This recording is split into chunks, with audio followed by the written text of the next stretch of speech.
पहाड़ी से घिरे घने जंगल में एक लड़की के बाल बिखरे हुए थे और शरीर पर काफ़ी चोट भी थी। वो किसी से अपनी जान बचाकर भाग रही थी, पर अचानक से एक साया उसके सामने आता है और उसकी चीख उस घने जंगल में गूंजती है। कुछ साल बाद ये कहानी 3 सहेलियों की है, रिया, कविता और आंचल की, जो एक कॉलेज में ही पढ़ती थी। वो 3 बचपन की दोस्त थी और उन्हें जब पता चलता है कि कॉलेज से उन्हें कुछ दिन के लिए ट्रिप पर ले जाया जा रहा है, ट्रिप का नाम सुनते ही सभी बहुत खुश हो जाते हैं, लेकिन उनमें से कोई खुश नहीं थी, तो वो थी आंचल। क्या फ़ायदा यार ऐसी ट्रिप का जहाँ मैं नहीं जा सकती। लेकिन क्यों आंचल, तू हमारे साथ ट्रिप पर क्यों नहीं जा रही? यार तुझे तो पता ही है मेरे पेरेंट्स मुझे कहीं नहीं जाने देते। अब तू ही बता, मैं अपने पेरेंट्स के ख़िलाफ़ कैसे जा सकती हूँ? चल तू परेशान मत हो, तेरे घर में हम बात कर लेंगे। वैसे भी तू पूरे कॉलेज में फर्स्ट आई है, तेरा जाना तो सबसे ज़रूरी है। लेकिन यार तुझे तो पता है बचपन से ही मेरे ऊपर बुरी शक्तियों का साया है। यही वजह है कि मेरे माँ बाप मुझे अकेले नहीं जाने देते। हाँ आंचल, हमें पता है, लेकिन तू कब तक इस डर से कहीं नहीं जाएगी? कब तक अंकल आंटी इस तरह तेरा कवच बनकर तेरी रक्षा करेंगे? एक न एक दिन तो तुझे उनसे दूर होना ही होगा। आज नहीं तो कल वो तेरी शादी भी तो करवाएंगे। और वैसे भी तू कॉलेज के ट्रिप पर अकेली नहीं जा रही है, हम भी तो तेरे साथ हैं। और तो और टीचर भी तेरे घर में बात कर लेंगी। अपने दोस्तों की बात से आंचल एग्री हो जाती है, जिसके बाद आंचल की टीचर उसके घर में बात कर लेती है और ना चाहते हुए भी आंचल के घर वाले उसे ट्रिप पर भेज देते हैं। पहली बार 3 दोस्त ट्रिप पर जा रही थी। इसी खुशी में उन्हें नींद नहीं आ रही थी। अब अगले दिन सुबह होती है, तीनों दोस्त कॉलेज जाती है और कॉलेज वाले सभी लड़की और लड़के बस में बैठकर अपने रास्ते को एंजॉय करते हैं। बस में बहुत हलचल हो रही थी, कोई गाना गा रहा था तो कोई मस्ती कर रहा था। आंचल को विंडो सीट पसंद थी, इसलिए वो शांत विंडो सीट पर बैठी थी और बाहर का नज़ारा देख रही थी। उसे हसीन वादियाँ बहुत पसंद थी। बस में इतनी चहल पहल होने के बाद भी आंचल का पूरा ध्यान बस से बाहर था। अब वे लोग जैसे ही स्टेशन के पास पहुंचते हैं, वैसे ही आंचल के चेहरे पर एक ठंडी हवा का झोंका आता है और उसे परेशान कर देता है। आंचल को बचपन से ही भूत प्रेतों से काफ़ी डर लगता था। कई बार उसे बुरी शक्तियों का भी अपने आसपास होने का एहसास हो चुका था। बस यही वजह थी कि उसके घर वाले उसे कहीं नहीं जाने देते थे, क्योंकि कई बार आंचल के ऊपर बुरी शक्तियाँ हावी हो चुकी थी। शायद ऐसे ही कुछ इस बार भी आंचल के साथ होने वाला था। बस अपने रास्ते चल रही थी, जैसे ही वो ठंडी हवा आंचल के चेहरे पर लगती है, वो घबरा जाती है और उसे महसूस होता है कि इस जगह पर कोई बुरी शक्ति है। ठंड का समय था, लेकिन फिर भी आंचल के चेहरे से पसीना टपकने लगा और वो घबराती हुई रिया से कहती है, रिया मुझे यहाँ कुछ ठीक नहीं लग रहा। मैम साहब से कहो कि ड्राइवर से बोलेंगी कोई दूसरा रास्ता ले ले, या तो फिर यहाँ से तेज़ी से बस निकाले। तुम जानती हो ना, अगर मेरे आसपास कोई बुरी शक्ति होती है तो मुझे उनका एहसास होता है और मुझे अभी भी एहसास हो रहा है। रिया इन सब बातों पर विश्वास करती थी और रिया आंचल की बचपन की दोस्त थी। उसने कई बार आंचल की बुरी हालत देखी थी, इसलिए वो आंचल की बात पर विश्वास कर लेती है और कविता से कहती है, कविता यहाँ आंचल को कुछ सही नहीं लग रहा, और तू जानती है ना आंचल के बारे में, हमें जल्द से जल्द यहाँ से निकलना होगा। प्रिया, आंचल के बारे में सिर्फ तुझे और मुझे ही पता है और किसी को नहीं।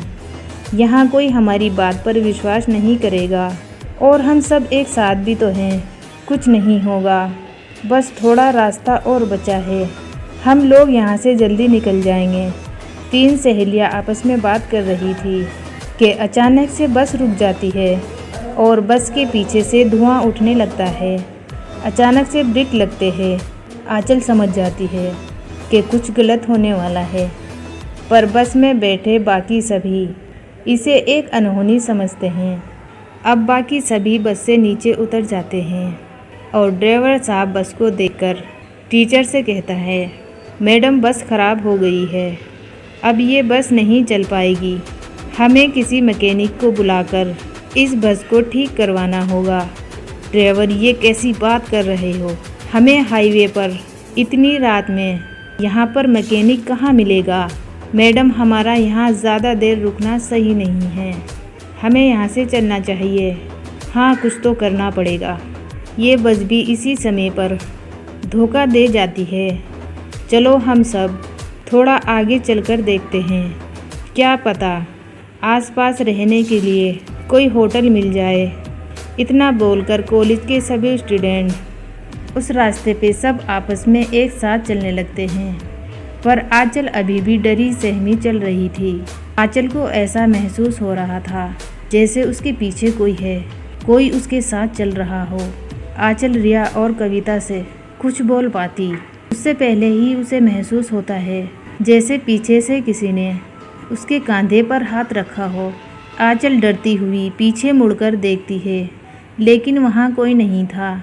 एक बार फिर वो अपने कॉलेज के बच्चों के साथ चलने के लिए आगे की ओर घूमती है तो वो देखती है कि कॉलेज के सभी बच्चे गायब हो चुके हैं।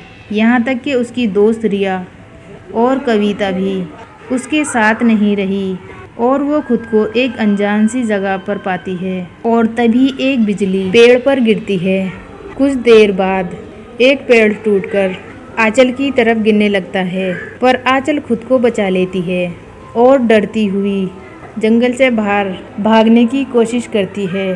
पर तभी अचानक से एक हाथ आंचल का पैर पकड़कर उसे नीचे की ओर खींच लेता है। आंचल चिल्लाती है, बचाओ, कोई है यहाँ, कोई मुझे बचाओ। इतना बोलकर आंचल जैसे तैसे अपना पैर छुड़वाकर एक बार फिर भागने लगती है और एक पत्थर से उसका पैर टकरा जाता है और वो नीचे गिर जाती है। उसके नीचे गिरते ही कविता उसे उठाती है और उससे कहती है, आंचल क्या हुआ? तुम तो अचानक से कैसे गिर गई? यहाँ तो कुछ भी नहीं है। आंचल अपने सामने कविता और बाकी लोगों को देखकर और भी ज़्यादा डर जाती है। उसके साथ जो घटना घटी थी उसके बारे में आंचल उन सबको बताना चाहती थी, पर वो कुछ बोल नहीं पाई। जिसके बाद आंचल की टीचर उससे कहती है, आंचल, इतनी ठंड में तुम्हें पसीना आ रहा है, सब ठीक तो है ना? चलो हम पहले होटल चलते हैं, होटल सामने ही दिख रहा है, फिर वहाँ जाकर तुम बताना तुम्हें क्या हुआ है, ठीक है? आंचल की ऐसी हालत देखकर उसकी टीचर भी समझ चुकी थी कि उसके साथ कुछ ठीक नहीं चल रहा था। अब वे लोग जल्दी से एक होटल में जाते हैं और 3 कमरे बुक करते हैं, जिसमें एक कमरे में आंचल, कविता, रिया और उनकी टीचर थी, तो दूसरे कमरे में बाकी सभी स्टूडेंट और तीसरे कमरे में बस का ड्राइवर था। कमरे में आने के बाद सब फ्रेश हो जाते हैं। आंचल अब भी खिड़की के बाहर देख रही थी। ये देखकर उसकी टीचर उससे कहती है, आंचल, मैं काफ़ी देर से तुम्हें देख रही हूँ, तुम कुछ ठीक नहीं लग रही। बस में भी तुम उदास और चुपचाप बैठी थी और खिड़की के बाहर देख रही थी। तुम अभी भी काफ़ी डरी हुई हो और इतनी सर्दी में भी तुम्हें पसीना आ रहा है, सब ठीक तो है ना? टीचर, यहाँ कुछ ठीक नहीं है, मैं जानती हूँ आपको मेरी बात पर विश्वास नहीं होगा, पर बचपन से ही मुझे एहसास होता है और यहाँ रात में हमारे लिए रुकना खतरे से खाली नहीं है। ये पूरा गांव शैतानी शक्तियों से भरा हुआ है जो मुझ पर हावी होने की कोशिश कर रहा है। मुझे डर है वो कहीं मुझे अपना शिकार ना बना ले। आंचल की बात से टीचर भी डर जाती है, पर उनके पास दूसरा कोई रास्ता नहीं था, इसलिए वो वहीं रात बिताने की सोचते हैं। आंचल की टीचर आंचल को और उसके दोस्तों को सब कुछ समझा देती है, पर जब से आंचल के मुंह से ये सब कुछ सुना था तब से वो खुद भी अंदर से डर चुकी थी। अभी वो लोग सही से आराम भी नहीं कर पाए थे। कि अचानक से उनके कमरे का दरवाज़ा कोई ज़ोर ज़ोर से पीटता है। इस वक्त कौन हो सकता है और इतनी तेज़ी से दरवाज़ा कौन पीट रहा है? लड़कियों तुम डरो मत, मैं हूँ ना, मैं देखती हूँ। पर मैम इस वक्त दरवाज़ा खोलना सही नहीं होगा, रहने देते हैं, सुबह जल्द होने वाली है, अब सुबह ही दरवाज़ा खोलेंगे।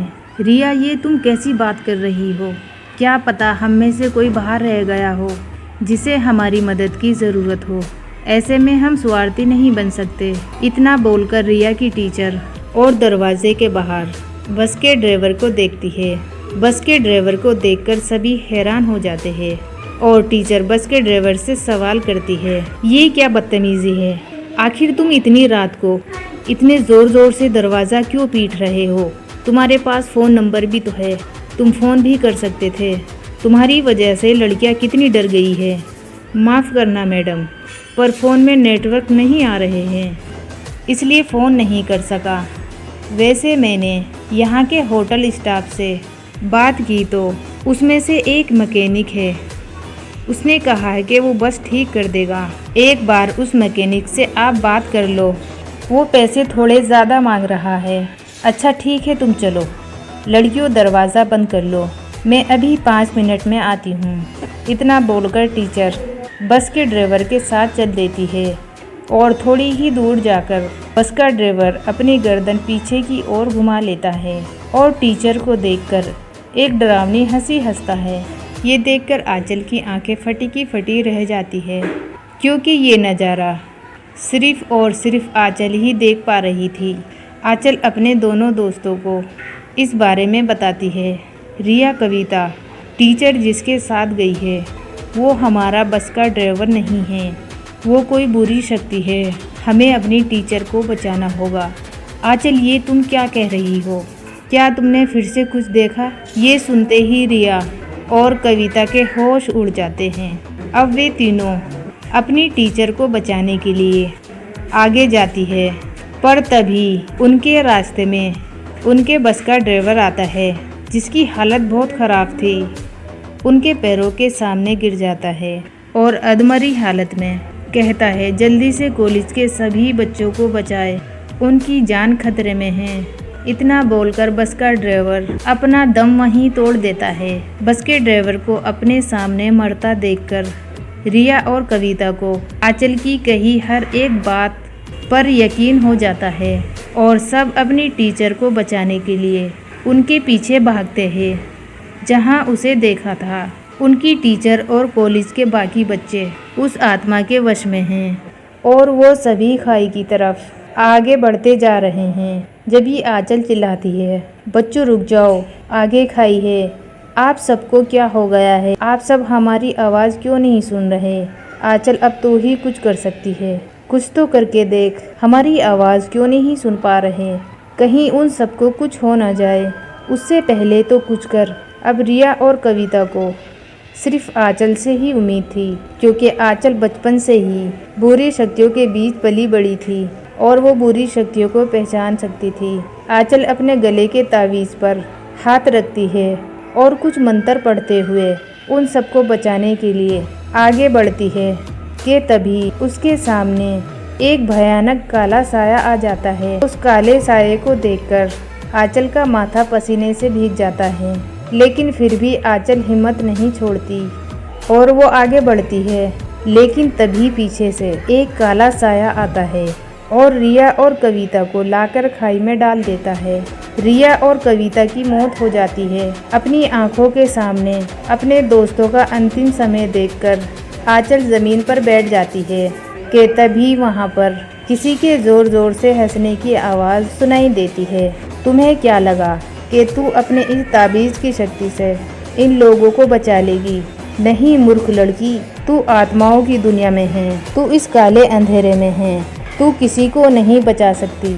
आंचल कुछ बोल पाती कि तभी वो काली रात और घनी हो जाती है और उस काले अंधेरे में सिर्फ आंचल की टीचर ही नहीं, उस कॉलेज के सभी स्टूडेंट जो ट्रिप पर आए थे, खाई में एक एक करके अपनी छलांग लगाते हैं। आंचल सभी को आवाज़ लगाती रहती है, वो चीखती रहती है, लेकिन उसकी कोई नहीं सुनता। और इसी तरह आंचल के साथ आए हुए जितने भी लोग थे उन सभी की मौत हो जाती है।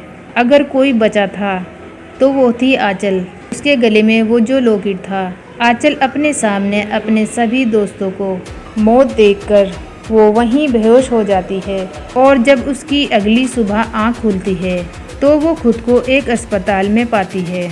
उसके आसपास पुलिस थी। पुलिस उससे पूछताछ कर रही थी, लेकिन आंचल अपनी आवाज़ खो बैठी थी। उस सदमे का आंचल पर इतना गहरा असर हुआ था कि आंचल अब अपनी ज़िंदगी में कभी बोल नहीं सकती। आशा करती हूँ दोस्तों आपको मेरी ये कहानी बहुत पसंद आई होगी। अगर हमारी कहानी पसंद आई है तो मेरे चैनल को सब्सक्राइब और लाइक और कमेंट करके ज़रूर बताएं।